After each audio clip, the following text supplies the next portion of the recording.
साल 2028। New Tokyo शहर। बाहर से देखने पर यह शहर नियन रोशनियों, नियॉन लाइट्स से चमकती एक जन्नत जैसा दिखता है। लेकिन इस चमक के पीछे एक खतरनाक सच छुपा है। यहाँ हर इंसान के दिमाग में एक चिप लगी है। यह है रे, एक 21 साल का अंडरग्राउंड हैकर। रे उन चुनिंदा लोगों में से है जिसने अपने दिमाग में चिप लगाने से मना कर दिया। वह इस डिजिटल दुनिया की कठपुतली नहीं बनना चाहता। सब कुछ ठीक चल रहा था कि अचानक शहर के बीचों बीच लगे सभी बड़े होलोग्राफिक स्क्रीन्स पर एक अजीब सा लाल रंग का कोड चमकने लगता है। कोड 0000 और फिर तबाही शुरू होती है। जिन लोगों के दिमाग में लिंक एक्स चिप लगी थी, उनकी आंखें अचानक पूरी तरह से सफेद हो जाती हैं। वे किसी रोबोट की तरह अजीब हरकतें करने लगते हैं। वे खुद को नुकसान पहुंचाने लगते हैं। ये कोई साधारण वायरस नहीं है। ये तो इंसानी दिमाग को सीधे हैक कर रहा है। तभी रे के मैन कंप्यूटर स्क्रीन पर एक अनजान सोर्स से मैसेज फ्लैश होता है। अगर बचना चाहते हो तो सर्वर रूम 4 तक पहुंचो, वे आ रहे हैं। इससे पहले कि रे कुछ समझ पाता, उसके बेसमेंट का दरवाजा जोर से टूटता है। सामने खड़े थे वही सफेद आंखों वाले लोग जो अब रे की जान लेने के लिए आगे बढ़ रहे थे। क्या रे इस डिजिटल नर्क से बच पाएगा? वो लोग रे की तरफ लपकते हैं। उनके हिलने डुलने का तरीका इंसानों जैसा नहीं, बल्कि किसी टूटी हुई मशीन जैसा था। रे फुर्ती से अपनी कुर्सी से पीछे हटता है और पास पड़े एक भारी कीबोर्ड से पहले हमलावर के हाथ पर वार करता है। मुझे यहां से निकलना होगा, वरना ये मुझे भी अपने जैसा बना देंगे। रे दीवार पर लगे एक वेंटिलेशन डक्ट के कवर को लात मारकर खोलता है और उसके अंदर कूद जाता है, ठीक उसी पल जब पूरा झुंड उसकी कंप्यूटर टेबल को तबाह कर देता है। जब रे शहर की एक सुनसान नली एलीवे से बाहर आता है, तो बाहर का नजारा देखकर उसके होश उड़ जाते हैं। पूरा न्यू टोक्यो शहर जल रहा था। गाड़ियां आपस में टकरा रही थीं और हवा में उड़ने वाले व्हीकल्स, फ्लाइंग कार्स बेकाबू होकर इमारतों से क्रैश हो रहे थे। तभी रे के पीछे एक तेज ब्रेक लगने की आवाज आती है। एक मॉडर्न ब्लैक साइबर बाइक पर एक लड़की खड़ी थी जिसने हेलमेट पहन रखा था। वह हेलमेट का शीशा ऊपर करती है और चिल्लाती है, रे, अगर जिंदा रहना चाहते हो तो तुरंत बैठो। रे बिना सोचे समझे बाइक पर बैठ जाता है। लड़की बाइक की रफ्तार बढ़ा देती है। उनके पीछे अब वो अजीब वायरस से ग्रसित लोग और शहर के बेकाबू हो चुके पुलिस ड्रोन्स लग चुके थे, जो उन पर लेजर गन्स से फायरिंग कर रहे थे। बाइक चलाते हुए लड़की कहती है, मेरा नाम मीरा है। उस वायरस को सिर्फ तुम रोक सकते हो रे, क्योंकि तुम्हारे पिता ने ही उस वायरस का ओरिजिनल कोड लिखा था। रे ये सुनकर सन्न रह जाता है। तभी उनके सामने एक विशाल डिजिटल वॉल, साइबर वॉल खड़ी हो जाती है। सामने खड़ी विशाल नीली डिजिटल दीवार मौत का जाल लग रही थी। मीरा चिल्लाई, रे, अपने कलाई पर लगे पोर्ट को सीधे बाइक के कंसोल से जोड़ो और वॉल को बाईपास करो।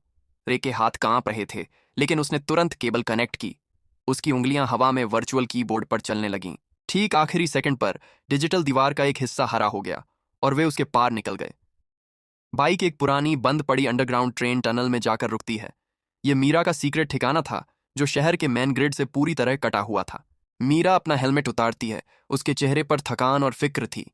रे, तुम्हारे पिता कोई साधारण साइंटिस्ट नहीं थे।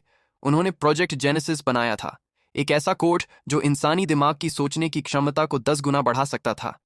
लेकिन कॉरपोरेशन ने इसे एक हथियार में बदल दिया। रे गुस्से और सदमे में चिल्लाया, झूठ! मेरे पिता 5 साल पहले एक एक्सीडेंट में मारे गए थे। मीरा ने एक पुरानी चिप टेबल पर रखी, जिससे एक होलोग्राफिक वीडियो चालू हुआ।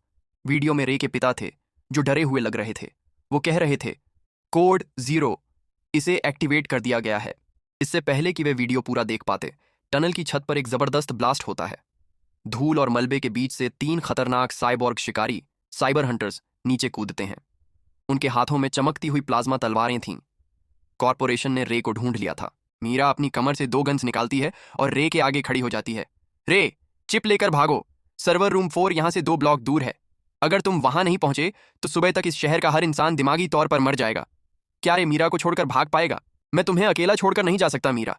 लेकिन मीरा चिल्लाई, अगर तुम नहीं गए तो हम में से कोई नहीं बचेगा। जाओ। रे भारी कदमों से टनल के गुप्त रास्ते की तरफ भागता है।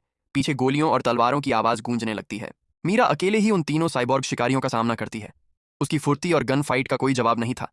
वह टनल के खंभों की आड़ लेकर उन पर लगातार गोलियां बरसाती है। बाहर बारिश और तेज हो चुकी थी। रे न्यू टोक्यो की अंधेरी गलियों से होता हुआ कॉरपोरेशन की मुख्य इमारत सिनैप्स टावर की तरफ बढ़ रहा था। हर कोने पर पुलिस ड्रोन्स उसे ढूंढ रहे थे। सामने खड़ा था सिनैप्स टावर, आसमान को छूती एक विशाल काली इमारत जिसके चारों तरफ लाल सुरक्षा लेजर्स घूम रहे थे। इसी के बेसमेंट में था सर्वर रूम 4। टॉवर के पिछले हिस्से में पहुंचकर रे एक वेंटिलेशन डक्ट के पास रुकता है। वहां एक लाल लेजर सुरक्षा ग्रिड था। रे अपनी जेब से एक छोटा डिकोडर डिवाइस निकालता है और लेजर्स को कुछ सेकंड के लिए हैक कर लेता है। टॉवर के अंदर घुसकर रे सीधे बेसमेंट में पहुंचता है। सर्वर रूम 4 का दरवाजा खुलते ही रे के सामने एक विशाल हॉल था, जहां हजारों चमकते हुए सुपर कंप्यूटर्स और नीले रंग के कूलेंट पाइप्स लगे थे। रे दौड़कर मुख्य कंसोल, मेन कंसोल के पास जाता है। वह अपने पिता की दी हुई चिप को स्लॉट में डालता है। अचानक पूरा सर्वर रूम लाल रोशनी से भर जाता है और स्क्रीन पर एक चेतावनी आती है, सिस्टम लॉक, अनाधिकृत प्रवेश। तभी कंसोल के ऊपर एक विशाल होलोग्राफिक चेहरा उभरता है। यह सिनैप्स कॉरपोरेशन का क्रूर मालिक केनजी था। वह हंसते हुए कहता है, तुम बहुत लेट हो चुके हो लड़के। कोड 0 अब पूरी दुनिया को रीसेट कर देगा। केनजी के इशारे पर रे के हाथ में लगा केबल अचानक एक्टिवेट हो जाता है। रे का दिमाग जबरदस्ती सीधे इंटरनेट के डिजिटल स्पेस में खींच लिया जाता है। वह दर्द से चीख उठता है। रे अब खुद को एक अनंत वर्चुअल दुनिया में पाता है, जहां चारों तरफ केवल डेटा के तैरते हुए द्वीप थे। उसके सामने एक विशालकाय, कई आंखों वाला डिजिटल दानव खड़ा था, जो कोड 0 वायरस का साक्षात रूप था। उसी वक्त वर्चुअल दुनिया की स्क्रीन पर मीरा की एक कमजोर आवाज गूंजती है। वह घायल हो चुकी थी और पकड़ी जा चुकी थी। वह कहती है, हार मत मानना रे, तुम्हारे पिता का असली कोड तुम्हारी यादों में है। रे को अपने बचपन का एक पल याद आता है। उसके पिता ने उससे कहा था, सच्चा कोड कभी नफरत से नहीं बल्कि इंसानी भावनाओं से बनता है। रे की आंखों में एक नई चमक आ जाती है। रे चिल्लाता है, तुम इंसानी दिमाग को गुलाम नहीं बना सकते। डिजिटल स्पेस में रे के दोनों हाथों से नीली और सुनहरी ऊर्जा की किरणें निकलती हैं। वह सीधे वायरस के कोर पर हमला करता है। वर्चुअल दुनिया में केनेजी का सिस्टम थर्राने लगता है। वह बौखला जाता है। यह नामुमकिन है। एक अकेला इंसान हमारे सुपर कंप्यूटर को कैसे ओवरराइड कर सकता है? इसे मार डालो, इसका दिमाग जला दो। असली दुनिया में रे के शरीर का तापमान खतरनाक स्तर तक बढ़ रहा था। उसके कान और नाक से खून बहने लगा था। उसका दिमाग इस अत्यधिक डेटा लोड को सहन नहीं कर पा रहा था। वायरस का आखिरी सुरक्षा घेरा टूटने ही वाला था, लेकिन वहां एक पासवर्ड की जरूरत थी। रे को अचानक याद आया कि उसके पिता की सबसे पसंदीदा चीज क्या थी। उसने पासवर्ड डाला, LIFE, जिंदगी। जैसे ही पासवर्ड स्वीकार हुआ, एक जबरदस्त डिजिटल धमाका हुआ। वो सफेद और सुनहरी रोशनी पूरे न्यू टोक्यो के नेटवर्क में बिजली की गति से फैल गई, जो हर लाल वायरस को मिटाती चली गई। सड़कों पर खड़े वो सफेद आंखों वाले लोग अचानक कांपने लगते हैं। उनकी आंखों की वो डरावनी सफेदी गायब हो जाती है। वे हैरान होकर इधर उधर देखते हैं, जैसे किसी गहरे और भयानक सपने से जागे हों। हवा में उड़ रहे बेकाबू ड्रोन्स और रोबोट्स की बत्तियां बंद हो जाती हैं। वे बिना किसी नुकसान के धीरे धीरे जमीन पर गिर जाते हैं। शहर की तबाही आखिरकार थम जाती है। इधर सिनैप्स टॉवर के अंदर केनेजी का अपना न्यूरोलिंक सिस्टम क्रैश हो जाता है। वह फर्श पर गिर पड़ता है। उसका साम्राज्य और उसका घमंड दोनों हमेशा के लिए खत्म हो चुके थे। रे धीरे धीरे अपनी आंखें खोलता है।